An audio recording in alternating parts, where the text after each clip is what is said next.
Hi friends, welcome to Napier YouTube channel. ఈరోజు మనం RRB ఎన్టీపీసీలో 7/4/2021 రోజు జరిగిన morning shift 10:30 AM to 12 PM రోజు జరిగిన షిఫ్ట్ డిస్కస్ చేయడం జరుగుతుంది. ఓకే, సో ఈ వీడియోని ఫస్ట్ నుంచి లాస్ట్ వరకు చూడండి. ఈ వీడియో చూడడం వల్ల మీకు వచ్చే యూజ్ ఏంటంటే ఎగ్జామ్ పేపర్ ఎలా అటెంప్ట్ చేయాలనేది మీకు ఎగ్జాక్ట్లీ ఒక ఐడియా వస్తుంది. ఓకే, చాలా టైం సేవ్ చేయాలి కాబట్టి ఆ టైం సేవింగ్ మెథడ్స్ అన్ని మీరు ఇందులో నేర్చుకోవచ్చు. ఓకే, దీంతోపాటు మీకు ఎవరికైనా ప్రజెంట్ మార్క్ టెస్ట్ రాస్తున్నారు కదా, సో మార్క్ టెస్ట్లు ఎలా రాయాలనేది తెలుస్తుంది. ముందు మీకు మార్క్ టెస్ట్ ఎలా రాయాలో తెలిస్తే దాని ప్రకారం మెయిన్ ఎగ్జామ్ రాయాల్సి ఉంటుంది. కాబట్టి సో ఖచ్చితంగా ఈ వీడియోని ఫస్ట్ నుంచి లాస్ట్ వరకు చూడండి. ఎవ్రీ 1 మార్క్ అనేది మీకు చాలా ఇంపార్టెంట్. సో 1 మార్క్ మీకు టైం సేవ్ అయిందంటే ఇంకొక 1 మార్క్ క్వశ్చన్ మీరు సాల్వ్ చేయడానికి టైం ఉన్నట్టే మీకు. ఓకే, సో వీడియోలోకి వెళ్దాం. First question: A locomotive engine without any wagon can go at a speed of 50 km/h and its speed diminishes by a quantity which varies as the square root of the number of wagons attached. If with 25 wagons, its speed is 35 km/h, then what is the greatest number of wagons that can be attached if the speed is not to fall below 11 km/h అంటుంది. Okay, a locomotive engine without any wagon. Locomotive engine అంటే like train అన్నట్టు, engine ఏది without any wagon అంటే బోగీలు అన్నట్టు. Okay, so only engine అయితే 50 km/h స్పీడ్తో వెళ్తుంది. అయితే which where is the square root of the number of wagons attach అంటే ఎన్ని వేగన్స్ అటాచ్ చేస్తే దాంట్లో స్క్వేర్ రూట్కి ప్రపోర్షనల్గా దాని స్పీడ్ అనేది తగ్గుద్ది అన్నట్టు. Okay, if with 25 wagons. Okay, so ఒకవేళ 25 బోగీలు ఉంటే దాని speed 35 km/h. Okay, then what is the greatest number of wagons that can be attached if the speed is not to fall below 11 km/h అంటుంది. Okay, so speed అనేది 11 km/h తగ్గకుండా ఉండాలంటే ఎన్ని బోగీలని అటాచ్ చేయాలంటుంది. ఓకే, సో ఈ type of questions మనం ఎక్కడ చూస్తామంటే రాకేష్ యాదవ్ సార్ క్లాస్ నోట్స్లో ఉంటుంది. Okay, so Rakesh Yadav sir class నోట్స్లో ఈ టైప్ ఆఫ్ క్వశ్చన్స్ ఉంటాయి. ఇఫ్ ఇన్ కేస్ మీకు ఇంట్రెస్ట్ ఉంటే నేను డిస్క్రిప్షన్లో అమెజాన్ లింక్ ఇస్తాను, ఎవరైనా కావాలంటే పర్చేస్ చేసుకోవచ్చు. ఓకే, సో ఈ టైప్ ఆఫ్ క్వశ్చన్స్ ఎక్కడ ఉంటాయని మీకు చాలామందికి తెలియదు కాబట్టి వాళ్ళ కోసం చెప్తున్నా. సో డిస్క్రిప్షన్ లింక్ ఇస్తాను, కావాలంటే పర్చేస్ చేసుకోండి. ఓకే, సో ఇప్పుడు చూడండి 50 km/h ఉంది. ఓకే, సో ఓన్లీ ఇంజన్ ఉన్నప్పుడు ఏమైంది, 50 km/h ఉంది స్పీడ్.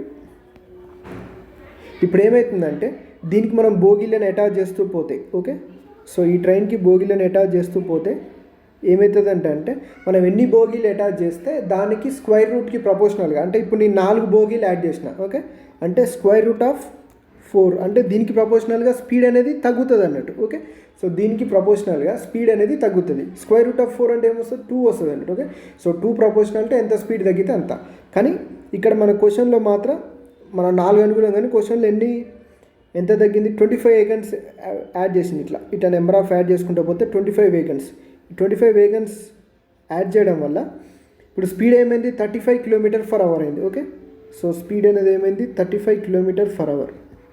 ఇక్కడ మన క్వశ్చన్లో ఏం చెప్తుంది చూడండి, speed diminishes by a quantity which varies as the square root of the number of wagons attached అంటుంది. ఓకే, సో డిమినిష్డ్ అంటుంది. ఓకే, సో డైరెక్ట్ 35 అవుతుంది అని చెప్పట్లే, అంత తగ్గుతుంది. దీనికి ప్రపోర్షనల్గా, దీనికి స్క్వేర్ రూట్గా ఎంత ప్రపోర్షనల్ ఉంటో అంత తగ్గుతుంది అంటుంది. ఓకే, సో 50కి 35కి మధ్య డిఫరెన్స్ ఎంత, 15 km/h.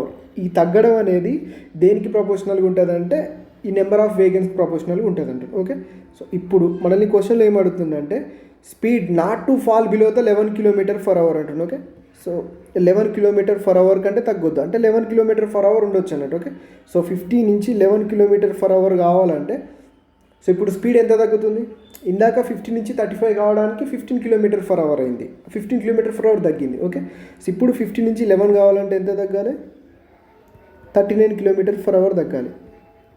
ఇక్కడ 25 అనేది ఏంటిది, ఇక్కడ మనకి 25 అనేది దేన్ని సూచిస్తుంది అంటే నెంబర్ ఆఫ్ వేగన్స్ అన్నట్టు. ఓకే, సో వాడే ఇచ్చింది కదా విత్ 25 వేగన్స్ అన్నట్టు. ఓకే, సో రూట్లో ఉన్నది గుర్తుపెట్టుకోండి. ఇప్పుడు రూట్ 25 అనేది ఏమవుతుంది, 5 అవుతుంది. ఓకే, సో 5 ఉన్నప్పుడు 15 km/h. ఓకే, సో 39 ఉన్నప్పుడు ఎంత, సింపుల్గా చూడండి. సో మనకి ఇటు సైడ్ అది కావాలి కదా, 15లో ఎంత, 5 అనేది ఇటు నుంచి కంపేర్ చేస్తే 1/3.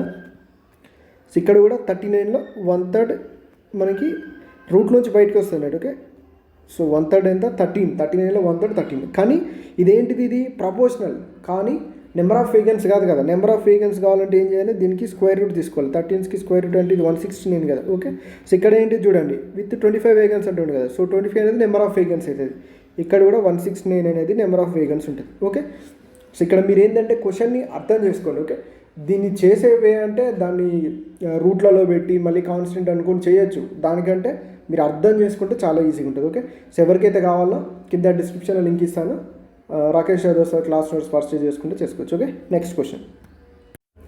The sum of two positive numbers is 27 while the difference of their squares is 81. What is the value of the greater of the two numbers అంటుంది. Okay, the sum of two positive numbers 27 అంటుంది. Okay, so next while the difference of their squares 81 అంటుంది. sum of two positive numbers అంటే ఏవైనా x plus y అనుకోండి. x plus y ఎంత 27 and while the difference of their squares అంటే so x square minus y square ఎంత 81.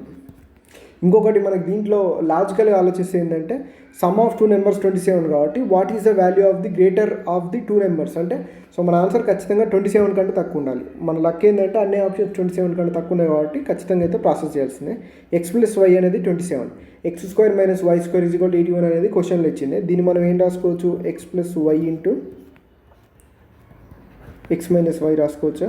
81 x plus y value already మనకు తెలుసు, 27 into x minus y is equal to 81. Exactly 27కి 3 times ఉంటుంది ఇది. Okay, x minus y is equal to 3, x plus y is equal to 27. Okay, so x plus y is equal to 27. ఈ టైప్లో వచ్చినాయి మనం చూడగానే చెప్పాలి. వైకి వై క్యాన్సిల్ అయిపోతుంది. 2x ఈజ్ ఈక్వల్ టు ఎంత 27 ప్లస్ 3 30 అవుతుంది. ఎక్స్ ఈజ్ ఈక్వల్ టు ఎంత 15. Okay, so some of two numbers 27, అందులో ఒకటి 15 అంటుందంటే మనల్ని గ్రేటర్ అడిగిందంటే ఆటోమేటిక్గా ఇదే హైయెస్ట్ అవుతుంది. ఓకే, సో 15 మనకు వచ్చిందే హైయెస్ట్ నెంబర్. ఇంకొకటి ఎంత ఉంటుంది 12 ఉంటుంది అంతే కదా. ఈ 27 సమ్ ఆఫ్ టూ నెంబర్స్ 27, అందులో ఒకటి 15 అంటే ఇంకొకటి ఆటోమేటిక్గా 12. మనకి 15 రాగానే అర్థమైపోవాలి అదే గ్రేటెస్ట్ అని, ఎందుకంటే టోటల్ 27 అంటుంది. ఓకే, 15ని డబుల్ చేస్తే ఎంత 30 వస్తుంది అంటే సో ఆల్మోస్ట్ ఇదే పెద్దదని మనకు అర్థమైపోతుంది లాజికల్గా. Next question. ఓకే, సో సర్కిల్కి సంబంధించి ఈ టైప్ ఆఫ్ ఈక్వేషన్స్తోని మనకు 2 క్వశ్చన్స్ వచ్చినాయి. ఈ 2 క్వశ్చన్స్ మనం ఏం చేద్దామంటే ఇంకా రిమైనింగ్ క్వశ్చన్ పేపర్స్లో ఏమైనా వచ్చినాయేమో చూసి అన్నీ ఒక దగ్గర చేసి మనం వీటికి సంబంధించి కాన్సెప్ట్ మెయిన్ కాన్సెప్ట్ తెలియాలి. నేను ఓన్లీ 1 క్వశ్చన్ ఎక్స్ప్లెయిన్ చేస్తే మీకైతే రాదు కాబట్టి ఇంతకుముందు వాటికంటే ఆటోమేటిక్గా మనకు కాన్సెప్ట్ తెలిసి ఉంటుంది. 1-2 క్వశ్చన్స్ మిస్ అవుతాయి కాబట్టి మనం ఆ 1-2 కాన్సెప్ట్లు అయితే నేర్చుకుంటాం ప్రీవియస్ పేపర్స్ ఎక్స్ప్లెయిన్ చేసినప్పుడు. కానీ ఈ టైప్ ఆఫ్ క్వశ్చన్స్కి కొంచెం కష్టం, ఖచ్చితంగా అయితే బేసిక్ తెలియాల్సిందే. ఓకే, సో బేసిక్ కాన్సెప్ట్ చెప్పిన తర్వాతకి ఈ టైప్ ఆఫ్ క్వశ్చన్స్ చెప్తాను. 2 క్వశ్చన్స్ ఉన్నాయి, అవి లీవ్ చేస్తున్నాను, ముందే చెప్తున్నాను. Okay, next question. Find the fourth proportional to 3, 5 and 15. Okay, so మనం ఇంతకుముందుగా చూసుకుందాం. థర్డ్ ప్రపోర్షనల్ అంటేనేమో ఒకలాగా చేసినాం. ఫోర్త్ ప్రపోర్షనల్ అంటాం కదా, సో దీనికి ఇది ప్రపోర్షనల్ ఉంటే దీనికి ఇది ప్రపోర్షనల్ ఉంటుంది అన్నట్టు. ఓకే, సో 3 5 15, 5 5 25, సో 25 అనేది ఫోర్త్ ప్రపోర్షనల్ అవుతుంది. ఓకే, సో అర్థం కాని వాళ్ళకి చూడండి. ఫోర్త్ ప్రపోర్షనల్ అంటే 2, 3, 5, 15. దీని అర్థం ఏంటిది, 3/5 is equal to 15 by something ఉంటుంది అన్నట్టు. ఓకే, సో ఈ సంథింగ్ని కనుక్కోమంటాను. ఓకే, సో ఇదేముంది 3 5 15 అయితే ఇది కూడా 5 5 25 అవుతుంది. ఓకే, సో మీకు ఇట్లా కూడా అర్థం కాలేదనుకో మామూలుగా ఏం రాస్తాం మనం, a/b is equal to c/d అయితే ad is equal to bc రాస్తాం కదా. మీకు ఇలా అర్థం కాకపోతే ఈ ఫార్ములాలో సబ్స్టిట్యూట్ చేసుకోండి. ఇది a అనుకోండి, b అనుకోండి, c అనుకోండి, dని కనుక్కోండి, అయిపోతుంది. Okay, next question. If a salary is 15% more than that of b, then by what percentage is b salary less than that of a అంటుంది. ఓకే, సో చూడండి, a salary is 50% more than that of b అంటుంది. Okay, so అంటే బీది 100 ఉంటే ఏది 50% more then అంటే 150 ఉంటుంది. Next, then by what percentage is B salary less than that of A. Less than అన్నారు కదా, దెన్ అనేది ఉంటే దాంతో కంపేర్ చేయాలి. ఓకే, సో ఎంత తక్కువ ఉంది 50, దెన్ ఏ అంటుంది కాబట్టి 50/150 ఇంటూ 100. 1/3 మీన్స్ 33, 1/3%. ఓకే, సో లేదా మీకు దీనికి సంబంధించి బేస్ చేంజ్ మెథడ్ చెప్పాను, ప్రొడక్ట్ కాన్స్టెన్సీ మెథడ్, అవి 2 మెథడ్స్ ఎవరికైతే తెలుస్తాయో దీన్ని వితౌట్ పెన్ పేపర్ చేసేయచ్చు. Okay, next question. A truck covers a distance of 92.5 kilometers in 2.5 hours. If the truck is traveling at the same speed throughout the journey, then what is the distance covered by it in 1 hour అంటుంది. Okay, ఒక truck 2.5 గంటలలో 92.5 కిలోమీటర్లు పోతుందంట. అదే స్పీడ్లో పోతే same speed ఎక్కడ speed తగ్గకుండా పెరగకుండా ఒకే స్పీడ్లో పోతే 1 గంటలో ఎంత డిస్టెన్స్ ట్రావెల్ చేస్తే ఉంటుంది. ఓకే, 2.5 గంటల్లో 92.5 కిలోమీటర్లు అంటే సో 1 గంట అంటే ఖచ్చితంగా 92.5 కన్నా తక్కువ ఉంటుంది. ఓకే, సో 2.5లో సగం కంటే కూడా తక్కువనే ఉండాలి. ఎందుకంటే 2.5లో సగం ఎంత 1.5 అంతే కదా. సో 1.5 మనకు కావాల్సింది 1 కాబట్టి 92.5లో సగం కంటే మన ఆన్సర్ తక్కువ ఉంటుంది. 92.5లో సగం ఎంత 47 పాయింట్ సంథింగ్, అంటే మన ఆన్సర్ 47 కంటే తక్కువ ఉంటుంది. అంతేనా. సో 47 కంటే తక్కువ ఉన్న ఓన్లీ వన్ ఆప్షన్ ఎంత 37. సో చూడండి, ఇప్పుడు దీన్ని ఏం చేయలేదు, మనం క్వశ్చన్ చదివినాం, లాజికల్గా ఆన్సర్ చేసినాం. మీరు కూడా ఎగ్జామ్ ఇదే టైప్లో చేస్తే మనకి చాలా టైం సేవ్ అవుతుంది. నేనేం చేసినంటే మీకు మళ్ళీ చెప్తా చూడండి. 2.5 గంటల సో 2.5 అవర్స్ 2.5 గంటల్లో 92.5 కిలోమీటర్లు పోతుంది. అయితే 1 గంటలో ఎంత పోతుంది, సేమ్ అదే స్పీడ్ పోతుంది. అదే క్వశ్చన్ అడిగింది అయితే అదే, అంతే కదా. సో ఇది కొంచెం కిందికి రాద్దాం. 1 అవర్లో ఎంత స్పీడ్ పోతుంది అంటున్నాను. నేనేం చేసిన అంటే 2.5 గంటల్లో 92.5 పోతుంది కదా. సో 2.5లో సగం కంటే కొంచెం ఎక్కువ ఉంటుంది కదా. 2.5లో సగం తీసుకున్నా అప్రాక్సిమేట్లీ ఎంత 1.25 అవర్స్. 1.25 అవర్స్లో ఎంత పోతుంది 92లో సగం. ఓకే, సో మామూలుగా అయితే 90లో సగం ఎంత 45. ఓకే, సో 90లో సగం ఎంత 45, 2లో సగం ఎంత 1, 45 + 1 ఎంత 46.25 కిలోమీటర్లు. అంటే సో 1.25 అవర్స్లోనే 46.25 కిలోమీటర్లు పోతుందంటే 1 అవర్లో 46.25 కంటే ఖచ్చితంగా తక్కువనే పోతుంది కదా. సో అదే లాజిక్ యూజ్ చేసిన నేను వితౌట్ పెన్ పేపర్ ఆన్సర్ వచ్చేసింది. ఎందుకంటే ఓన్లీ వన్ ఆప్షనే ఉంది కదా, 46.25 కిలోమీటర్ల కంటే ఉంది ఓన్లీ వన్ ఆప్షన్, అదే నా ఆన్సర్ అవుతుంది. ఓకే, సో లేదు ఇలా కాదు ప్రాసెస్ చేద్దామంటే ప్రాసెస్ కూడా ఈజీనే, ప్రాసెస్ పెద్ద కష్టమేం కాదు. కానీ వన్స్ మనం పెన్ను పేపర్ పెట్టడం అలవాటు చేసుకున్నాం అనుకోండి, ఎగ్జామ్లో క్వశ్చన్ చూడగానే పెన్ పేపర్ పెట్టుకోవడం, దానివల్ల టైం వేస్ట్ చేసుకోవడం అవుతుంది అన్నట్టు. ఓకే, సో చూడండి 2.5 అవర్స్లో అంత అయితే 1 అవర్లో ఎంత. సో పాయింట్ కట్ చేద్దాం. ఓకే, సో 25 మూల 75 అంటే ఎంత మిగులుతుంది మనకి ఇక్కడ 92 రావాలంటే 17 మిగులుతుంది. 175 అంటే 25 7 అయిపోయింది. 37 టైమ్స్ 37 కిలోమీటర్స్. ఓకే, సో ఇలా అయినా వస్తుంది, అలా అయినా వస్తుంది. కాకపోతే ఏంటంటే లాజికల్గా ఆలోచిస్తే ఏంటంటే టైం సేవ్ అవుతుంది. Okay, next question 2/5 + 2/10 = n + 1/n + 5 then the value of n. Okay, so ఈ టైప్ ఆఫ్ క్వశ్చన్స్ కూడా మనం ఎక్కువ ఎఫర్ట్ తీసుకొని దీన్ని క్రాస్ మల్టిప్లై చేసి యాడ్ చేసి అదంతా చేసే బదులు జస్ట్ సింపుల్గా ఆలోచించండి. ఎప్పుడైనా సరే మనం యాడ్ చేయాలంటే కింద ఉండే హారాలు సమానంగా ఉండాలి, అంతే కదా. సో దీన్ని 2తో మల్టిప్లై చేస్తే సమానం అయిపోద్ది, అంతే. మైండ్లో మల్టిప్లై చేసుకోండి. 5 × 2 = 10 ఇవి రెండు ఈక్వల్ అయిపోయినాయి. మనకి కింది వాటితో పని లేదు, మెయిన్ పైన వాడుతుంది. దీన్ని అయితే 2 × 2 = 4 + 2 6/10 వస్తుంది మనకి. ఓకే, సో ఇది కూడా మీరు మైండ్లోనే చేయాలి. ఓకే, 6/10 ఇక్కడ 6 అనేది n + 1, ఇక్కడ 10 అనేది n + 5. మనకు ఆటోమేటిక్గా అర్థమైపోతుంది. ఇక్కడ n + 1 6 అయిందంటే ఆటోమేటిక్గా n + ఎంత ఉండాలి 5 ఉండాలి. అది కింది దాన్ని కూడా సాటిస్ఫై చేస్తుందో లేదో చూడండి. అయిపోయి n = ఎంత 5. జస్ట్ సింపుల్గా ప్రతి క్వశ్చన్ ఏంటంటే ఒక సింపుల్ వే ఉంటుంది. ఈ సింపుల్ వే మీకు అలవాటు కావాలంటే ఏం చేయాలంటే మీరు ఈ క్లాస్ విన్న తర్వాత మార్క్ టెస్టులు రాయాలి. ఓకే, ఎవరైతే మార్క్ టెస్టులు ప్రాక్టీస్ చేస్తారో వాళ్ళకి బాగా యూజ్ అవుతుంది, గ్రూప్ డి వాళ్ళకి. ఓకే, సో మనకు ఆల్రెడీ ఇంతకుముందుకు ఇన్ఫామ్ చేసినాం కదా. సో 4G ఎడ్యుకేషన్ వాళ్ళది మార్క్ టెస్ట్ ఉన్నాయి గ్రూప్ డిలో. సో మీరు నేర్పరి అనే కోడ్ యూజ్ చేయండి, మీకు 25 రూపీస్ డిస్కౌంట్ వస్తుంది. సో మంచిగా మార్క్ టెస్ట్ రాసుకోండి డైలీ ఒకటి. ఈ మెథడ్ అందులో అప్లై చేసుకోండి. ఓకే, సో అందులో క్వశ్చన్స్ కూడా చాలా బాగుంటాయి. నేను చెప్పిన మెథడ్స్ అన్నీ అందులో అప్లై చేయండి, మీకు ఆటోమేటిక్గా మంచి స్కోర్ వస్తుంది. సో మీకు ఏమైనా మిస్టేక్స్ ఉంటే ఇంప్రూవ్ చేసుకోండి. ఓకే, సో మీకు కింద డిస్క్రిప్షన్లో లింక్ ఇస్తాను 4G ఎడ్యుకేషన్ వాళ్ళది, అందులోకి వెళ్ళిపోయి మన నేర్పరి కోడ్ ఎంటర్ చేయండి, మీకు 25 రూపీస్ డిస్కౌంట్ వస్తుంది. Next question, find the smallest number which when divided by 35, 40 and 60 leaves a remainder 7 in each case అంటుంది. Okay, so find the smallest number అంటుంది. ఓకే, సో ఫస్ట్ మనకి స్మాలెస్ట్ నెంబర్, నెక్స్ట్ 35, 40, 65తో డివైడ్ చేస్తే ప్రతిసారి 7 అనేది శేషంగా రావాలి, అది మనకి లాజిక్స్. స్మాలెస్ట్ నెంబర్ అంటుంది. ఓకే, సో ఫస్ట్ ఇచ్చిన ఆప్షన్లో స్మాలెస్ట్ తీసుకోండి, 800 కదా. సో 800 చూద్దాం. ఇప్పుడు ఏం రావాలి 7 ప్రతిసారి, అంటే 30తో డివైడ్ చేసినా, 40తో డివైడ్ చేసినా, 60తో డివైడ్ చేసినా ప్రతిసారి 7 శేషం రావాలి. సో ఒకసారి చూడండి 40తో ఎగ్జాక్ట్లీ డివైడ్ అవుతుంది కదా, ఎగ్జాక్ట్లీ డివైడ్ అయితే రిమైండర్ 0 వస్తుంది, 7 వచ్చే ఛాన్స్ ఉందంటే లేదు, 1 ఆప్షన్ ఎలిమినేట్ అయిపోయింది. Okay, so next smallest number ఎంత 814 కదా. Okay, so 814. ఇప్పుడు 7 రిమైండర్ అంటే దాని అర్థం ఏంటిది, 7 శేషంగా వస్తుందంటే దాని అర్థం ఏంటిదంటే ఇందులోంచి అంటే 814లోంచి 7 తీసేస్తే ఓకే. సో ఎంత వస్తుంది? 807. ఎగ్జాక్ట్లీ దీని అర్థం ఈ 807 అనేది ఎగ్జాక్ట్గా 35తోని 40తోని 60తోని డివైడ్ కావాలన్నట్టు. ఓకే. సో 807 40తోని 60తోని 35తోని డివైడ్ అయ్యే ఛాన్సే లేదు. అయిపోయింది. నెక్స్ట్ ఇంకేమున్నాయి మనకి? ఇంకా నెక్స్ట్ స్మాలెస్ట్ ఆప్షన్ ఏముంది? 847 ఉంది. ఓకే. సో 847 సేమ్ అదే లాజిక్. 847లోంచి same 7 remainder in each case అంటే 7 తీసేసి ఏమొస్తుంది? 840 అనేది 35తోని 40తోని 60తోని కావాలి. సో 60తోని అవుతుంది, అంతే కదా. 6 1 6, 6 4 24, 14 టైమ్స్ అయిపోతుంది. 40తోని 4 2 8, 4 1 4 అయిపోతుంది. 35తోని. ఓకే. సో 35తోని కూడా అయిపోతుంది చూడండి. 35 ఏ టేబుల్లో పోతుంది? 35 2 70, ఇంకా 140 ఉంటుంది. ఓకే. సో 35కి 8 టైమ్స్. ఓకే. సో 840 ఇది కూడా పోతుంది కాబట్టి అన్నిటితో పోతుంది కాబట్టి 847 అనేది మన ఆన్సర్. ఓకే. తెలిసిపోతుంది మీకైనా, ఎంబడే తెలిసిపోతుంది. ఎందుకంటే 35 అనేది 7తోని 5తోని డివైడ్ అయితే 35తోని అయినట్టే.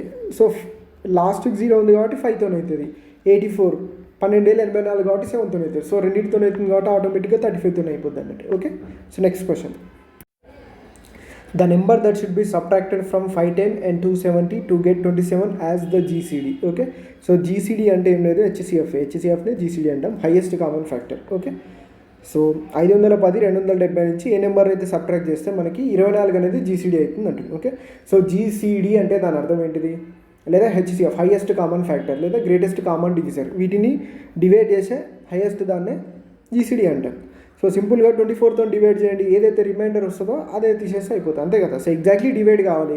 ఖచ్చితంగా GCD అంటే ఏంది, డివిజర్ అంటే ఏంది, ఎగ్జాక్ట్లీ డివైడ్ కావాలి. ఓకే. సో ఎంతైతే మిగిలిందో అది తీసేయాలి, అదే తీసేస్తే అయిపోతుంది. సో 510ని 24తో డివైడ్ చేసి 24 2 ఎంత? 48 అంటే ఇంకెంత మిగులుతుంది? 2 + 1 3 అంటే 30 అంటే 24 1 24, శేషం ఎంత మిగిలింది? 6 మిగిలింది. ఓకే. సేమ్ 270 కూడా చేయండి, రెండు సేమ్ వస్తే అదే మన ఆన్సర్. 270/24, 24 1 24 ఎంత మిగిలింది? 30 మిగిలింది. మళ్ళీ 24 1 24, రిమైండర్ ఎంత? శేషం 6 అంటే 6 సబ్ట్రాక్ట్ చేస్తే ఎగ్జాక్ట్లీ డివైడ్ అవుతుంది. సో ఆ 6 అనేది ఎక్స్ట్రా ఉంది, the number that should be subtracted అంటే 6 అన్నట్టు. Okay. Next question. The non terminating repeating decimal among the following fractions is అంటుంది. Okay. So non terminating repeating decimal following ఫ్రాక్షన్స్లలో non terminating repeating decimal అనుకోమంటాను. Okay. So non terminating, terminate అంటే end అవ్వడం, non terminate అంటే ending ఉండొద్దు, repeating అంటే repeat అవ్వాలి. Okay. So 13/4 అంటే దీని ఏం రాయొచ్చు? 4 12 కట్ చేయొచ్చా? 4 12 అంటే ఇంకెంత మిగిలింది? 1/4 అంటే 1/4 అంటే 0.25, 3.25. ఓకే. సో ఇది టర్మినేట్ అయిపోయింది. ఓకే. సో టర్మినేట్ అయిపోయింది, రిపీట్ అవ్వట్లేదు. సో ఇది కాదు. నెక్స్ట్ 7/5 అంటే 5 1 5, 2/5 అంటే ఏం రావచ్చు మనం? 1.4. సో ఇది కూడా టర్మినేట్ అయిపోయింది, రిపీట్ అవ్వట్లేదు, 1.4. ఓకే. సో 3/40 అంటే మనం ఏం రాయొచ్చు? 0. ఇక్కడ 0 వస్తుంది, సరిపోలేదు కాబట్టి ఇంకో 0 పెట్టుకుంటాం. ఓకే. సో 300 అంటే కొట్టేద్దాం మళ్ళీ. ఓకే. సో 430 అంటే 4 ఏళ్ళ 28, మళ్ళీ 4 5 20, 0.075. ఓకే. సో ఇక్కడ కూడా ఎండ్ అయిపోయింది, ఇంకా మళ్ళీ రాదు. 100/11 చూడండి, 100/11 అంటే 11 9 99. ఓకే. సో మళ్ళీ ఎంత మిగిలింది? 1 మిగిలింది. ఓకే. సో పాయింట్ పెట్టుకొని 0 పెట్టుకుంటే 10 అయింది. ఓకే. సో పాయింట్కి ఒక 0 వచ్చింది, కానీ ఇంకో 0 పెట్టాలి కాబట్టి ఇంకో 0 పెడదాం. మళ్ళీ సేమ్ 11 9 99, మళ్ళీ సేమ్, మళ్ళీ ఏమొస్తుంది? మళ్ళీ 1 మిగులుతుంది. మళ్ళీ పాయింట్ ఉంది కాబట్టి 0 పెట్టుకోవచ్చు, ఇంకో పాయింట్కి ఇంకో 0, ఇట్లా 9.090909 మళ్ళీ సేమ్ రిపీట్ అవుతూ ఉంటుంది. Okay. So non terminating, terminate కాబట్టి రిపీట్ అవుతుంది. ఇది మనకు కావాల్సిన answer. Okay. Find the value of n in the following equation. Same ఇంతకుముందు లాంటిదే క్వశ్చన్. సో n వాల్యూ కనుక్కోమంటారు. 1/3 + 2/9 ఉందంటే దీన్ని ఈక్వల్ చేయాలంటే 3తో మల్టిప్లై చేస్తే సరిపోతుంది. కింది మనకు అవసరం లేదంత 3 + 2 5/9. సో దీని వాల్యూ ఏమైంది? 5/9. n ప్లస్లో 4 ఉంటే పైది సాటిస్ఫై అయింది, ఇక్కడ 4 ఉంటే కిందిది కూడా సాటిస్ఫై అయింది. సో n వాల్యూ అంతా 4. Okay. Next question. A sum of 400 would become 441 after 2 years at r% per annum compound interest. Find the value of r. Okay. So 400 అనేది 441 అయిందంట 2 సంవత్సరాలకి 6% వడ్డీ రేటుతో.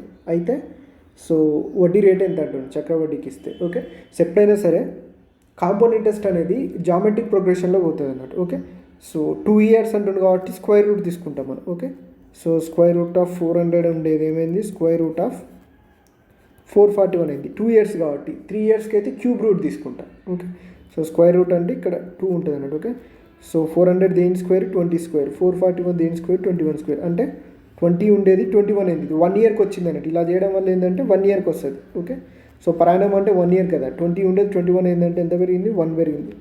ఇనిషియల్గా ఎంత 1/20. 1/20 ఈజ్ నథింగ్ బట్ 5%. ఆప్షన్ 2 అనేది మన answer. Next question. A, B and C can complete a job in 15 days, 20 days and 30 days respectively. If they earn 270 together, then the share of B is. Okay, so ఎవరైతే ఎక్కువ పని చేస్తారు అంటే మామూలుగా అయితే వాళ్ళ సామర్థ్యాలను బట్టి మనం ఇస్తాం నార్మల్గా అయితే. ఓకే, సో ఒకవేళ వీళ్ళకి ఈక్వల్ కెపాసిటీస్ ఉన్నాయనుకుందాం. అంటే మామూలుగా ఇప్పుడు ఒక అతను 15 రోజుల్లో చేస్తున్న, ఒక అతను 30 రోజుల్లో చేస్తున్నా అంటే దాని అర్థం ఏంటిది, ఎక్కువ కెపాసిటీ ఎవరికి ఉంది, ఏకు ఉంది అన్నట్టు. ఓకే, సో ఎవరైతే తక్కువ రోజుల్లో చేస్తారో వాళ్ళకే ఎక్కువ కెపాసిటీ ఉన్నట్టు కదా. ఓకే, సో ఏ 15 days, B 20 days, C 30 days అంటున్నాడు. ఒకవేళ అందరికి ఈక్వల్ కెపాసిటీ ఉంటే 270ని ఈక్వల్గా పంచాలి. ఈక్వల్గా పంచితే ఎంత, 90 రూపాయలు 90 రూపాయలు 90 రూపాయలు వస్తుంది. ఓకే, సో 90 వస్తుంది నార్మల్గా అయితే. కానీ ఇక్కడ అన్ఈక్వల్ కెపాసిటీస్ ఉన్నాయి. నెక్స్ట్ ఏంటంటే 15 days, 20 days, 30 days. Okay, so మూడింటిని కలిపితే సమ్ అంతే వస్తుంది. ఓకే, ఈక్వల్ కెపాసిటీ కిందకే వస్తుంది. సో ఎఫిషియన్సీ మెథడ్ తీసుకుందాం చూడండి. అలా చేస్తే కొంచెం కన్ఫ్యూజింగ్ ఉంది. ఎల్సిఎం ఎంత 60, 15 4 60, 23 60, 32 60. ఓకే, సో ఎఫిషియన్సీ రేషియో ఏమొచ్చింది, 4:3:2 వచ్చింది. ఓకే, సో ABC మొత్తం ఎన్ని పార్ట్స్, 9 parts కదా. 9 parts అనేది 270 అయితే, సో బీకి ఎన్ని పార్ట్స్ రావాలి, 3 parts రావాలి. 9 3 27, 0 0 9 90 rupees అన్నట్టు. Okay, so option 1. Next question. A train traveling at a speed of 96 km/h crosses a post in 12 seconds and a platform in 30 seconds. What is the length of the platform అంటుంది. Okay, so ఒక train 96 km/h వేగంతో వెళ్తుందంట. So ఒక post అంటే స్తంభాన్ని 12 సెకండ్లో దాటింది. అంటే దాని అర్థం ఏంటిది, దాని లెంత్లో దాటుకుంది అన్నట్టు. స్తంభాన్ని దాటిందంటే. ఓకే, సో దాని పొడవున 12 సెకండ్లో దాటుకోగలదు. And a platform in 30 seconds. What is the length of the platform అంటుంది. ఓకే, సో ట్రైన్ మనకి ఇక్కడ దేందో ఒక దాని లెంత్ ఇవ్వాలి కదా. ఓకే, సో దీని ద్వారా మనం 2 typesలో చేయొచ్చు. ఓకే, సో 12 secondsలలో అది ఎంతైతే దూరం పోతుందో అదే దాని పొడవు అవుతుంది. ఓకే, సో 30 secondsలో అది ఎంతైతే ట్రావెల్ చేసిందో అది దాని పొడవు ప్లస్ ప్లాట్ఫామ్ పొడవు, అంతేనా కదా. సో 12 secondsలలో ఏమొస్తుంది అంటే ట్రైన్ పొడవు అనుకోవచ్చు మనం. ఓకే, సో ట్రైన్ లెంత్ ఎందుకు అంటే, సో ట్రైన్ అనేది 12 సెకండ్లలో ఒక స్తంభాన్ని దాటిందంటే దాని అర్థం ఏంటి, దాని లెంత్ను దాటుకున్నట్టు. 30 secondsలలో ప్లాట్ఫామ్ దాటిందంటే ఇందులో train length plus platform length రెండు ఉంటాయి. నేను ఏం చేస్తున్నా ఈ రెండింటిని మైనస్ చేస్తున్నా. ఎంత ఓవరాల్గా ఎంత వస్తుంది, 18 seconds వస్తుంది. అంటే ఈ 18 seconds ఏంటిది అన్నట్టు, ఈ రైట్లో ట్రైన్ లెంత్ కట్ అయిపోతే మిగిలింది ఏంటిది, ప్లాట్ఫామ్ లెంత్. అంటే అది ప్లాట్ఫామ్ని 18 secondsలో క్రాస్ చేసింది అన్నట్టు. ఓకే, సో 96 km/h అంటే దాని అర్థం ఏంటిది అంటే గంటకి 1 hour అంటే 60 minutes. 60 minutesకి 1 kilometerకి ఎన్ని మీటర్లు, 1000 మీటర్లు కదా. సో 96,000 మీటర్లు పోతున్నట్టు. మనకి ఇక్కడ సెకండ్స్లలో ఉంది కాబట్టి దీన్ని సెకండ్స్లోకి మార్చుకుంటే 60 × 60 సెకండ్స్లలో 96,000 meters పోతుంది. ఓకే, సో 18 secondsలో ఎన్ని మీటర్లు పోయిందో చెప్పగలిగితే అదే ప్లాట్ఫామ్ పొడవు అవుతుంది. Okay, so 2 zeros cancel. ఇదంతా 36 కదా. 36లో ఎగ్జాక్ట్లీ సగం 18. 6లో 36 కదా, 36లో ఎగ్జాక్ట్లీ సగం 18. 960లో ఎగ్జాక్ట్లీ సగం ఎంత, 480. ఈ 480 మీటర్లు అనేది ఏమవుతుంది, ప్లాట్ఫామ్ లెంత్ అవుతుంది. ఓకే, సో మీరు సరిగ్గా అర్థం చేసుకోవాలి కానీ ఈ కాన్సెప్ట్ వితౌట్ పెన్ పేపర్ చేయొచ్చు మనం. ఓకే, సో అప్పుడు మనం ఏం చేసుకున్నా 36 seconds మెథడ్ ఉంటుంది టైమ్ అండ్ డిస్టెన్స్లో. ఆల్రెడీ ఎవరైతే పెయిడ్ క్లాసెస్ జాయిన్ అయ్యారో వాళ్ళకి తెలిసిన method. Next question. In a mixture of milk and water of 120 liters, the ratio of milk to water is 2:1. If the ratio of milk to water needs to be 1:2, then the amount of water that needs to be added to the mixture is and okay. So ఏదైతే add చేస్తారో అది మనం first అదే important ఈ type of క్వశ్చన్స్లో. In a mixture of milk and water of 120 litres. Okay, so 120 litres ఉంది. Milk to water ratio ఎంత ఉంది? మిల్క్ టు వాటర్ రేషియో 2:1 ఉంది. అయితే ఇప్పుడు ఏం చేస్తుండే, if the ratio of milk to water needs to be 1:2. Okay, సి ratio 1:2 కావాలంటే ఎంత వాటర్ కలపాలి అంటున్నారు. సో ఎంత వాటర్ కలపాలి? ఇక్కడ మిల్క్ 2 ఉందంటే ఇక్కడ కూడా మిల్క్ 2 ఉండాలి ఖచ్చితంగా. ఓకే, సో ఇక్కడ కూడా మిల్క్ 2 ఉండాలి. సో దీన్ని ఏం చేస్తున్నా, 2తో మల్టిప్లై చేస్తున్నా. 2తో మల్టిప్లై చేస్తే ఏమవుతుంది? 2:4 అవుతుంది. అంటే ఓవరాల్గా ఎంత అయింది? 3 పార్ట్స్ యాడ్ అయింది కదా. ఓకే, సో 3 పార్ట్స్ యాడ్ అయింది. యాక్చువల్గా ఇక్కడ ఈ 3 పార్ట్సే కదా 120 లీటర్స్. ఇక్కడ కూడా 3 పార్ట్స్ యాడ్ అయింది. 3 parts is nothing but 120 litres. ఎంత యాడ్ చేయాలి? 120 లీటర్స్. సారీ, సో ఎంత యాడ్ చేయాలి? 120 litres is our answer. Next question. ఈ క్వశ్చన్స్ కూడా ఒకసారి మనకి లాజిక్ తెలిస్తే పెన్ పేపర్ లేకుండా చేసేయచ్చు. Next question. The LCM of 144, 180, 384. Okay, so 144, 180, 384. LCM అంటే ఏంటిది? లీస్ట్ కామన్ మల్టిపులా. ఓకే, సో వీటన్నిటికీ మల్టిపుల్ అయి ఉండాలి, అన్నిటి కామన్ మల్టిపుల్ అయి ఉండాలి, అన్నిట్లలో లీస్ట్ ఉండాలి. అదే ఎల్సిఎం డెఫినేషన్. ఓకే, సో ఇక్కడ 180 అనేది 9 మల్టిపుల్. ఓకే, సో 144 కూడా 9 మల్టిపులే. ఓకే, సో రెండు ఇట్లలో 9 ఉందంటే ఆటోమేటిక్ ఎల్సిఎం కూడా 9 మల్టిపుల్ అవుతుంది 100%. ఓకే, సో చూడండి, ఇచ్చిన ఆప్షన్స్ చెక్ చేసుకుంటే ఫోర్త్ ఆప్షన్ 9 మల్టిపుల్ అంటే కాదు. సమ్ ఆఫ్ ది డిజిట్స్ 9తో డివైడ్ అయితే అదే 9 మల్టిపుల్. 6 1 7 7 14 ఇది కాదు. 5 5 10 6 16 ఇది కాదు.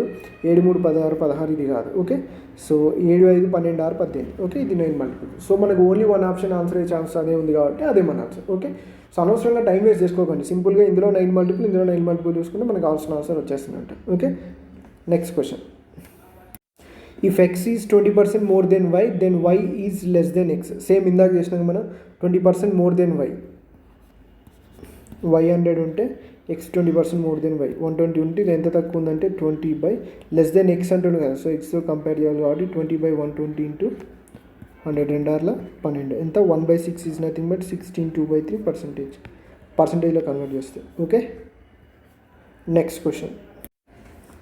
If tan A plus tan B is equal to P and cot A plus cot B is equal to Q, then cot of A plus B is unto. Okay, so tan A plus tan B అనేది P, cot A plus cot B అనేది Q అయితే cot of A plus B value ఎంత ఉంటుంది? ఈ type of questions వచ్చినప్పుడు జనరల్గా మనం అంటే tan కార్డ్స్ ఇవి యూజ్ చేయకుండా సింపుల్గా నేనేమనుకుంటున్నాను అంటే A is equal to 30 degrees అనుకుంటున్నాను. Okay, so A is equal to B is equal to 30 degrees. Okay, so 45 కూడా అనుకోవచ్చు, కానీ ఇక్కడ కాట్ 45 + 45 అంటే కాట్ 90 ఇన్ఫినిటీ వస్తుంది మనకి. ఓకే, సో ఇన్ఫినిటీ లేదా 0. సో దానికంటే మనకి 30 అనుకోవడం చాలా ఈజీ అన్నట్టు. Okay, so A is equal to B is equal to 30. tan 30 + tan 30 అంటే 2 tan 30. tan 30 వాల్యూ ఎంత? 1/√3 అంటే 2/√3 వచ్చింది. దేని value? P value. Okay, so next cot 30 + cot 30 అంటే 2 cot 30 అంటే 2√3. cot 30 ఎంత? √3. Q is equal to ఎంత? 2√3. ఇక్కడ ఏమొచ్చింది? 30 + 30 cot 60. cot 60 అంటే 1/√3 అంటే సో ఇప్పుడు cot 60 ఏమైంది? 1/√3 అంటే మనకి ఇక్కడ P value Q value substitute చేస్తే ఇచ్చిన ఏ ఆప్షన్లలో అయితే 1/√3 వస్తుందో అదే మన ఆన్సర్. ఆ ఆప్షన్ మన ఆన్సర్ అయితే. ఓకే, సబ్స్టిట్యూట్ చేద్దాం చూడండి. దీంట్లో P ఎంత? 2/√3. Q ఎంత? -2√3. P into Q 2/√3 into 2√3. √3కి √3 క్యాన్సల్. 2/√3 - 2√3. ఇది కొంచెం ఎరేజ్ చేస్తున్నాం చూడండి.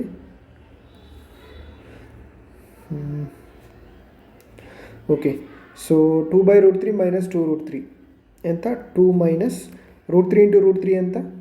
3. 2 into 3 ఎంత? 6. 2 - 6/√3/4 -4/√3/4 ఉంటుంది. ఓకే, సో ఇది 4/1 ఉంటుంది. ఇంటూ రాస్తే 1/4 వస్తుంది. అంటే 4 4 క్యాన్సిల్ అయితే ఏమొస్తుంది? -1/√3. మనకి 1/√3 కావాలి. సో ఇది మన ఆన్సర్ కాదు కాబట్టి నెక్స్ట్ దాంట్లో సబ్స్టిట్యూట్ చేయండి. ఓకే, సో ఇది మన ఆన్సర్ కాదు, నెక్స్ట్ దాంట్లో సబ్స్టిట్యూట్ చేద్దాం అవే వాల్యూస్. Q వాల్యూ ఎంత? 2√3. P వాల్యూ ఎంత? 2/√3. సేమ్ మళ్ళీ 2√3 ఇంటూ 2/√3. √3కి √3 క్యాన్సల్. √3 into √3 ఎంత? 3. 2 ముళ్ళు ఎంత 6, 6 minus 2/√3/2 okay. So 4/√3/4 same 4 cancel అయితే ఎంత 1/√3. సో 1/√3 వచ్చింది కాబట్టి ఇదే మన ఆన్సర్. ఓకే. సో అనవసరంగా మీరు వీటన్నిటితో ఈక్వేషన్ సాల్వ్ చేసుకుంటూ వెళ్ళిపోతే మనకు చాలా టైం వేస్ట్ అవుతుంది. Okay.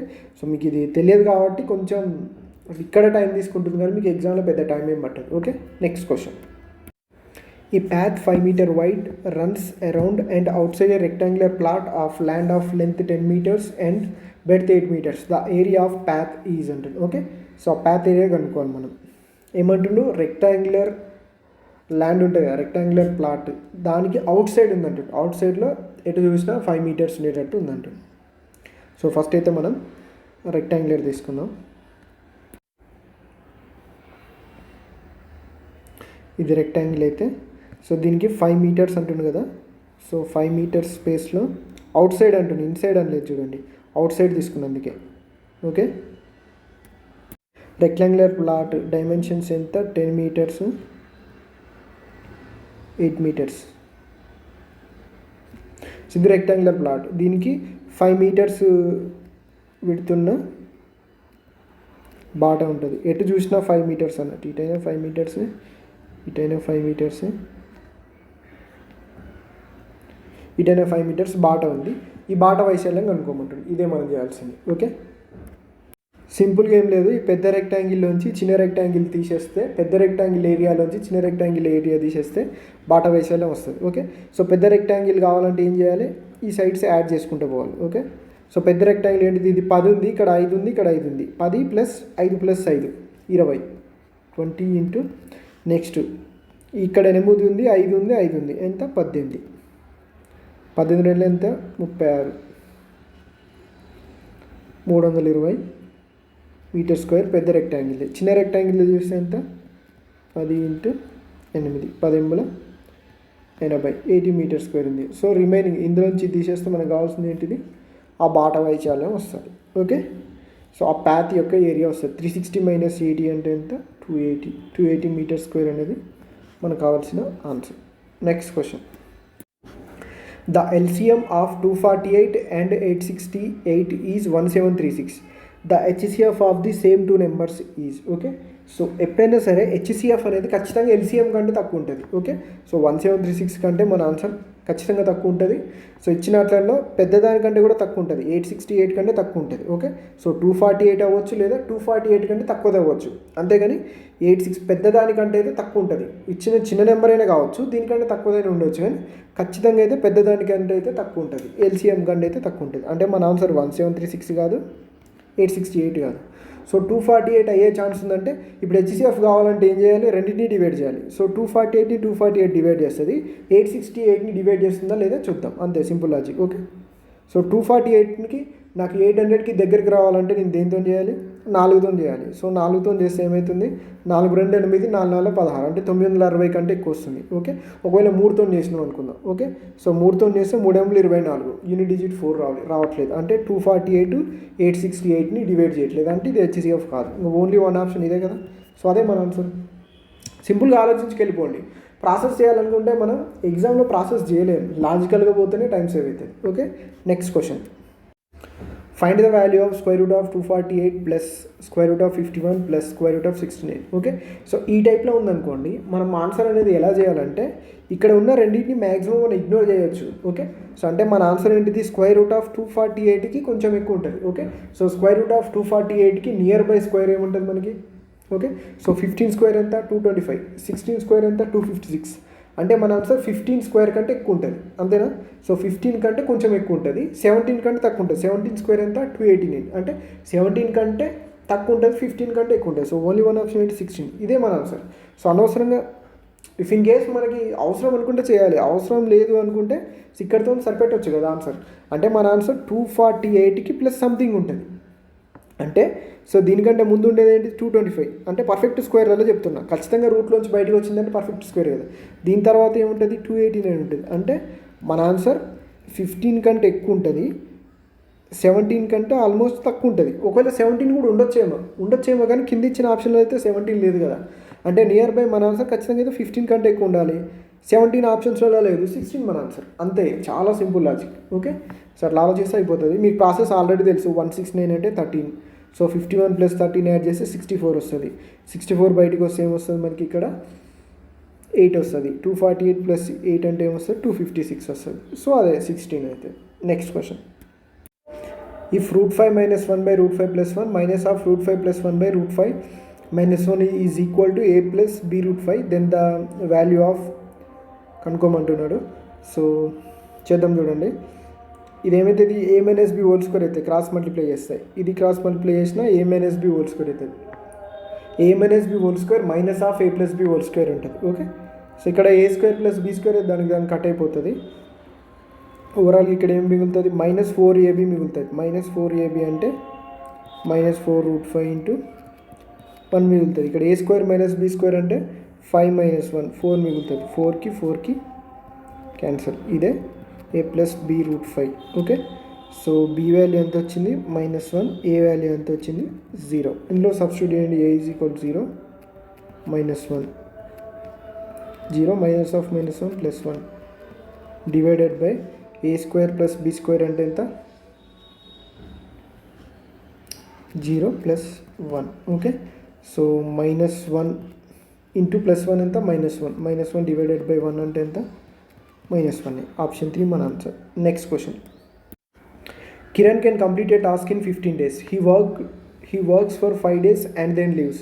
If Venkat completes the remaining task in 30 days, then in how many days can Venkat alone complete the same task అంటాను. Okay, so Kiran can complete a task in 15 days అంటాను. Okay, so అంటే కిరణ్ ఒక పనిని 15 రోజుల్లో చేస్తాడు. He works for 5 days అంటే so Kiran 5 రోజులు పని చేసిండు.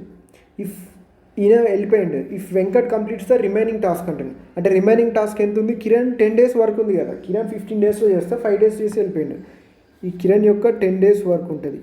ఈ కిరణ్ యొక్క 10 days వర్క్ని వెంకట్ ఎన్ని రోజుల్లో చేస్తుండు, 30 daysలో చేస్తుండు. Okay, then in how many days can Venkat alone complete the task అంటాడు. Okay, so total work in Kiran point of view ఎన్ని రోజుల్లో చేస్తాడు, 15 daysలో చేస్తాడు. ఓకే, అంటే కిరణ్ 10 daysలో చేసే పనిని వెంకట్ 30 daysలో చేస్తుండే. అంటే కిరణ్ 15 daysలో చేసే పని వెంకట్ ఎన్ని రోజుల్లో చేస్తాడు, ఎగ్జాక్ట్లీ 3 times ఉందా. ఇది కూడా ఎగ్జాక్ట్లీ 3 times ఉంటుంది. ఎంత 45 days. చూడండి, ఈ క్వశ్చన్కి పెన్ పేపర్ అవసరం లేదు. జస్ట్ జనరల్గా అనాలిసిస్ చేసుకోగలిగితే చాలు క్వశ్చన్ని. ఓకే, మీకు ఇప్పటికి ఆల్మోస్ట్ 5 questions వరకు వచ్చినాయి అనుకుంటా వితౌట్ పెన్ పేపర్. సో ఈ 5 questions మీరు ఇలా చేయగలిగితే ఇంకొక 5 questionsకి మనకు టైం సేవ్ అవుతాయి కదా. సో 10 questions అంటే 10 marks. ఓకే, సో మీరే ఆలోచించుకోండి. Next question. P and Q started a business with equal capital. P withdraw from the business at the end of 4 months.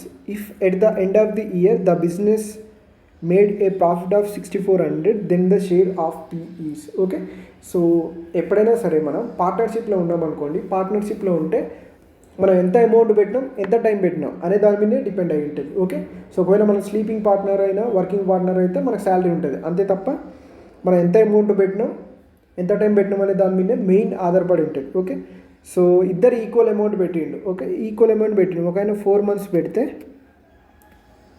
ఇంకొక ఆయన మొత్తం ఎంత అంటుండు, at the end of the year అంటుండు. Year work ఇంకో ఆయన ఇయర్ వర్క్ పెట్టినట్టే 12 months పెట్టినట్టే. ఓకే, సో ఎంత రేషియోలో పెట్టినట్టు 1:3. అంటే సో ఈయన ఎక్కువ టైం పెట్టిండు కదా. ఓకే, మనం పెట్టడం ఇంపార్టెంటే, ఎంత మనీ పెడుతున్నాం, ఎంత టైం పెడుతున్నాడు మెయిన్ ఇంపార్టెంట్. ఓకే, సో రెండింటికి మనీ ఈక్వల్ కాబట్టి ఇది 1 ఇది 1 అనుకుందాం. సో దానివల్ల మనకు వచ్చే చేంజ్ ఏం లేదు. అంటే 1:3లో వాళ్ళు ప్రాఫిట్ షేర్ చేసుకుంటారు. అంటే 4 parts అనేది 6400 అయితే then the share of P అంటుండు. ఓకే, సో P కొన్ని రోజులు పెట్టింది కాబట్టి తక్కువ వస్తుంది. 4 కోట్ల 4 4 24 1600 ఎంత వస్తుంది, 1600 వస్తుంది share.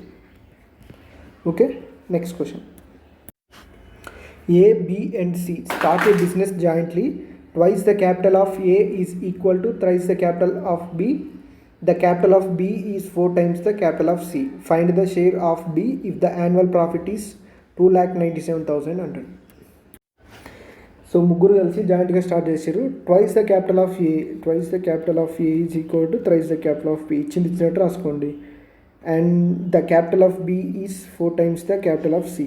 Capital of B is 4 times the capital of C. Find the share of B if the annual profit is 2,97,000 అంటాడు. ఓకే, సో సింపుల్గా ఏం లేదు, ఏ బై బి రేషియో రాసుకుని అనుకోండి, ఇది ఏమవుతుంది, ఈ బి ఇటు వస్తుంది, 2 ఇటు సైడ్ పోతుంది. ఇది కూడా సేమ్, బి బై సి రాసుకుంటే ఏమవుతుంది, 4/1. ఓకే, సో వీటిని రేషియోలు రాస్తున్నాం కాబట్టి అన్ని ఈక్వల్గా ఉండాలి కాబట్టి బి ఈక్వల్గా ఉండాలి, బి కామన్ ఉంది కాబట్టి సో బీని 4 చేస్తే సరిపోతుంది. ఓకే, సో ఏ రేషియో, బి రేషియో, సి ఎంత, 6:4:1. సో ఓవరాల్గా ఎంత, 11 పార్ట్స్ కదా. సో 11 పార్ట్స్ అనేది వాళ్ళ ప్రాఫిట్ ఎంత వస్తుంది, 2,97,000. ఇక్కడ మనకి టైం అనేది పెద్ద ఇంపార్టెంట్ కాదు, ఎందుకంటే సో అందరూ ఇక్కడ టైం మెన్షన్ చేయలేదు అంటే దాని అర్థం ఏంటిది, అందరూ 1 ఇయర్ పెట్టినట్టు కంప్లీట్గా. 11 పార్ట్స్ అనేది ఇంత అయితే find the share of B అంటుండు, బిది ఎంత, 4 పార్ట్స్. ఓకే, 11 2 22 కదా. సో 11 2 22, 11 77. సో 3 zeros-కి 3 zeros, 27కి 4 times కనుక్కోండి మనం. సో 27 అంటే 4 2 8, 4 7 28 అంటే 108. ఓకే, సో 108 పక్కన 3 zeros ఉండాలి. ఓకే, సో ఇప్పుడు మనకు జీరోస్ ఇంపార్టెంట్ చూడండి, ఎందుకంటే అన్నిటి తర్వాత 108 తర్వాత జీరోస్ ఉన్నాయి. సో ఒక 4th ఆప్షన్ తీసేస్తే 108 తర్వాత 3 zeros ఏది ఉంటే అదే మన answer. Okay, option 3. Next question, find the value of √54 into √x అంటే. ఓకే, సో సింపుల్గా రెండింటిని కలిపి రాసుకొని 54 ఇంటూ 6 ఎంత, 6 5 30, 6 4 24, 324. స్క్వేర్ రూట్ ఆఫ్ 324 అంటే 18. ఓకే, సో మీకు పర్ఫెక్ట్ స్క్వేర్ అనేది మీకు ఆల్రెడీ చెప్పిన 50 వరకు స్క్వేర్స్ రావాలి మీకు. ఓకే, సో ఆల్మోస్ట్ 25 వరకు క్యూబ్స్ రావాలి. అలా వస్తేనే మీరు దాదాపు వితౌట్ పెన్ పేపర్ ఆన్సర్ చేయగలుగుతారు. Okay, next question, how will you right 1.08 hours in hours, minutes and seconds అంటే. ఓకే, సో 1.08 hours అంటే పాయింట్స్లో రాసిన టైం అంతే. సో 1 అంటే ఎగ్జాక్ట్లీ 1 hour అన్నట్టే, 1 hour 0.08 hour, 0.08 hour అంటే సో సింపుల్గా చెప్పాలంటే సో 1 అంటే 1 hour కంప్లీట్ అయిపోయింది. 0.08 అంటే మన పాయింట్ తీసేసి ఏంటిది, 8/100. ఓకే, సో ఇప్పుడు దీన్ని మనం మినిట్స్లో కన్వర్ట్ చేయాలి కాబట్టి ఇంటూ 60 years, ఇది మినిట్స్ అన్నట్టు. ఓకే, సో 0కి 0 కట్టు, 8 48/10 మినిట్స్. ఓకే, సో అంటే మనకు పర్ఫెక్ట్ ఎండింగ్ వచ్చేంత వరకు చేయాలన్నట్టు. దీన్ని ఏం రాయొచ్చు, 10 4 40 రాయొచ్చు, అంటే 4 minutes అన్నట్టు.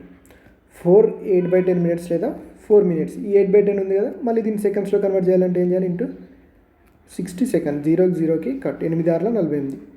సో 4 minutes 48 seconds అన్నట్టు. Okay, next question. Okay, so questions అన్నీ కంప్లీట్ అయిపోయినాయి. సో మీకు చెప్పే ఒక మెయిన్ ఇంపార్టెంట్ థింగ్ ఏంటంటే, ఈ క్వశ్చన్స్ పేపర్స్ చూసిన తర్వాత నాకు అనిపించింది ఏంటంటే క్వశ్చన్ పేపర్స్ అనేవి చాలా టఫ్ లెవెల్లో ఉన్నాయి. ఓకే, సో టఫ్ లెవెల్ ఉన్నా మనం 70% క్వశ్చన్స్ అయితే సాల్వ్ చేయొచ్చు, ఓన్లీ 30% అయితే టఫ్ లెవెల్ ఉన్నాయి. ఓకే, సో ఈ 30% టఫ్ లెవెల్ మనం రీచ్ అవ్వాలంటే మీకు తెలుసు ఆల్రెడీ కొన్ని క్వశ్చన్స్ అయినా ఇప్పుడు మనం చెప్పుకునే మెథడ్లో చేయాల్సి ఉంటుంది. ఓకే, సో మార్క్ టెస్టులు కూడా మంచిగా రాయండి. దీన్ని బట్టి ఏంటంటే ఖచ్చితంగా గ్రూప్ డి కూడా ఆల్మోస్ట్ ఇదే రేంజ్లో వస్తుంది. సో కొంచెం ప్రిపరేషన్ అనేది కొంచెం మంచి కాన్సన్ట్రేట్ పెట్టి ప్రిపేర్ అవ్వండి. సో ఓన్లీ మ్యాథ్స్ మీదే కాకుండా రీజనింగ్ మీద కూడా కొంచెం ఫోకస్ పెట్టండి, ఎందుకంటే మ్యాథ్స్ టఫ్ ఉంది కాబట్టి రీజనింగ్లో మనం స్కోర్ చేసుకునే ఛాన్స్ ఉంటుంది కాబట్టి రీజనింగ్ మంచిగా చదువుకోండి, మార్క్ టెస్టులు రాయండి. ఓకే, సో నేను ఆల్రెడీ చెప్పాను కదా Rakesh Yadav sir class notes పెడతానని. ఓకే, సో ఆల్రెడీ ఇంతకుముందు బుక్స్ చదివిన వాళ్ళు అయితే సో ఒకసారి ఆ నోట్స్ చూడండి, ఎందుకంటే ఈ క్వశ్చన్ పేపర్ చూస్తే మీకు అది ఖచ్చితంగా అవసరం ఉంటుంది అని అనిపిస్తుంది. సో కింద డిస్క్రిప్షన్లో లింక్ ఇస్తాను, సో లింక్ ద్వారా ఎవరైనా ఇంట్రెస్ట్ ఉంటే పర్చేస్ చేసుకోండి, ఎందుకంటే వెతకడం కష్టం కదా. కొంతమందికి తెలియదు ఎగ్జాక్ట్లీ ఎక్కడ ఉంటాయి. అంటే రాకేష్ యాదవ్ అంటే చాలా సిరీస్ ఉన్నాయి, మనకి 7300 అని, కొత్త కిరణ్స్ టైప్ ఎక్స్ప్లెనేషన్ ఇవి చాలా ఉంటాయి. సో అంత పెద్దవి మనకు అవసరం లేదు, అంత పెద్ద వాటిలో యాక్చువల్గా ఉండవు కూడా ఇవి. సో మీ క్లాస్ నోట్స్ అయితే సరిపోతుంది. మీకు తెలిసిన వాళ్ళు డైరెక్ట్ ఉన్న వాళ్ళు అది ప్రిపేర్ అవ్వండి, లేని వాళ్ళకి లింక్ పెడతా కొనుక్కోండి. ఓకే, సో ఈ 30% కూడా కవర్ చేయడానికి ట్రై చేయండి. వీటితో పాటు మార్క్ టెస్టులు కూడా రాయండి, మార్క్ టెస్టులు రాస్తే మీకు ఒక ఐడియా వస్తుంది. CBT2 వాళ్ళేది ఇంకా జాగ్రత్తగా ప్రిపేర్ అవ్వండి. నా వల్ల అయినంత వరకు నేను కూడా కొంచెం టఫ్ లెవెల్ క్వశ్చన్స్ ఎక్స్ప్లెయిన్ చేయడానికి ట్రై చేస్తాను. ఈ క్వశ్చన్ చూసిన తర్వాత నాకైతే అర్థమైంది మీకు టఫ్ లెవెల్ అవసరమని. సో ఖచ్చితంగా CBT2 అయితే టఫ్ ఉంటుంది, అది మాత్రం 100% గ్యారంటీ. సో ఆల్మోస్ట్ టైర్ 2కి ఈక్వల్ ఉంటుంది, CGL టైర్ 2కి ఈక్వల్గా ఉంటుంది. So get ready. Okay, so thanks for watching. మీరు మినిమం ఒక 1000 వ్యూస్ ప్లస్ 500 likes వీలున్నంత వరకు లైక్ చేయడానికి ట్రై చేయండి. సో 500 likes ఉంటే నెక్స్ట్ వీడియో చేయడానికి ట్రై చేస్తాను. Thanks for watching.